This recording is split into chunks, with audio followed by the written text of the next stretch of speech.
রাত বাজে প্রায় 11:45। তুমি ঘুমাও না কেন এখনো? আরে ক্লাসের একজনের বার্থডে উইশ করার জন্য জেগে আছি। বাপরে, কারে বার্থডে উইশ করার জন্য জেগে আসো? ফ্রেন্ড। ছেলে নাকি মেয়ে? ছেলে। আরে ক্লাসের বার্থডে উইশ না করলে মন খারাপ করবে। আমার সাথে কথা বলতে আসলে তোমার 10টা বাজে ঘুম চলে আসে, অথচ কোন ছেলের জন্য রাত 12টা পর্যন্ত অপেক্ষা করতেছো বার্থডে উইশ করবে বলে? তোমার সাথে আমার সম্পর্ক আজ প্রায় 4 বছরের, প্রায় 5-এর কাছাকাছি আর কি। কই কোনোদিন তো আমাকে 12টায় বার্থডে উইশ করোনি। আর সবচেয়ে বড় কথা হলো তোমার ছেলে বন্ধু আছে, আমি এটা কখনো শুনিনি। তবে নীরব নামের একটা ছেলে নাকি তোমার ভাই, তাও ক্লাসমেট। যাই হোক, ওটা নিয়ে আমি কখনো কিছু বলি নাই, কিন্তু হঠাৎ ছেলে ফ্রেন্ড আবার উইশ করার জন্য রাত 12টা পর্যন্ত অপেক্ষা। আরে তুমি এসব কি উল্টাপাল্টা ভাবো? ও আমাকে উইশ করেছে একদিন, সেজন্য আমিও যদি উইশ না করি কেমন দেখাবে না ব্যাপারটা? ও আচ্ছা, উইশ করা হইলে ঘুমিয়ে যেও, আমার ঘুম আসতেছে। আল্লাহ হাফেজ।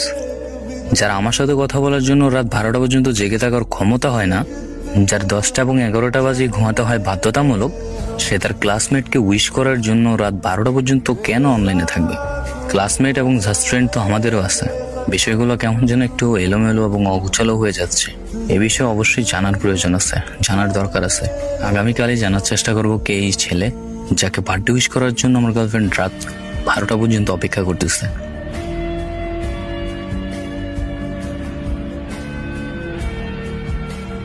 নীরব না তুমি? হ্যাঁ, কিন্তু আপনি কে? তোমাদের স্কুলেই পড়তাম। ও আচ্ছা।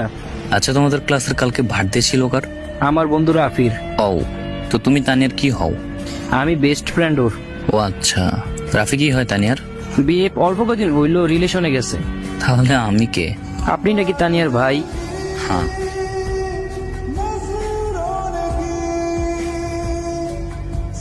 হ্যালো ভাই। তানিয়ার সাথে কিভাবে রিলেশনে গেছো? আপনি কে? আমি ওর ফ্রেন্ড।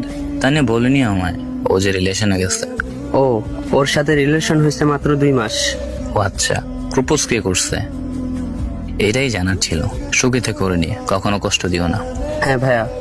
আল্লাহর কাছে সবসময় আপনাকে চাইতাম, এমন কোনো দিন বাকি ছিল না যে আমি আপনার জন্য আল্লাহর কাছে দোয়া করিনি। মন থেকে ভালোবাসছি, কিন্তু আপনি এত নিচু হবেন আশা করিনি কখনো। 5 বছরের সম্পর্কটা নষ্ট করে দিলেন। কি কম দিয়েছি আপনাকে? আপনি আপনার ক্লাসমেটের সাথে প্রেম করলেন যে, তাও আমাকে একটু জানালেন না। আমার চোখের প্রতিটা ফোঁটা পানি আপনার কাল হয়ে দাঁড়াবে। কিছু বলার সুযোগ দেব না আপনাকে। আপনি ব্লক লিস্টে থাকুন। আর এখন থেকে আপনি আমার কাছে মৃত। কখনো রাস্তায় দেখা হলে না দেখার ভান করে চলে যাবেন প্লিজ।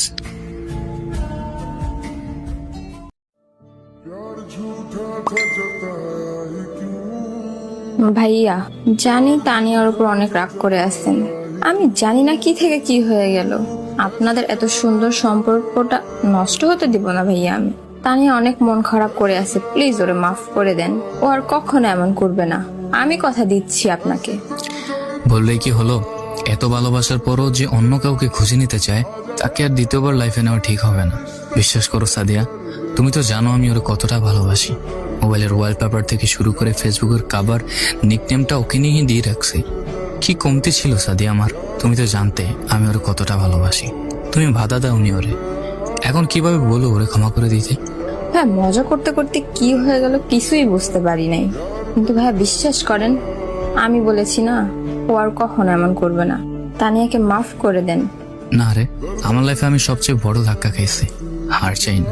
কিসের বিনিময়ে আপনি আবার ঠিক হবেন? আমার ভাঙা বিশ্বাসটা ঠিক করে দিতে পারবে?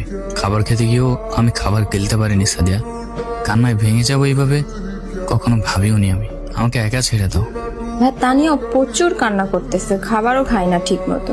আর ওর সামনে এক্সাম, মাত্র 2-4 দিন বাকি আছে। এই অবস্থায় আপনি এমন করলে ও হয়তো পরীক্ষায় অনেক খারাপ রেজাল্ট করবে। ভাই, আমি না আপনার আদরের ছোট বোন। ছোট বোনের চোখে দেখেন আমাকে। মনে করেন ভুলটা আমি করছি, মাফ করে দেন।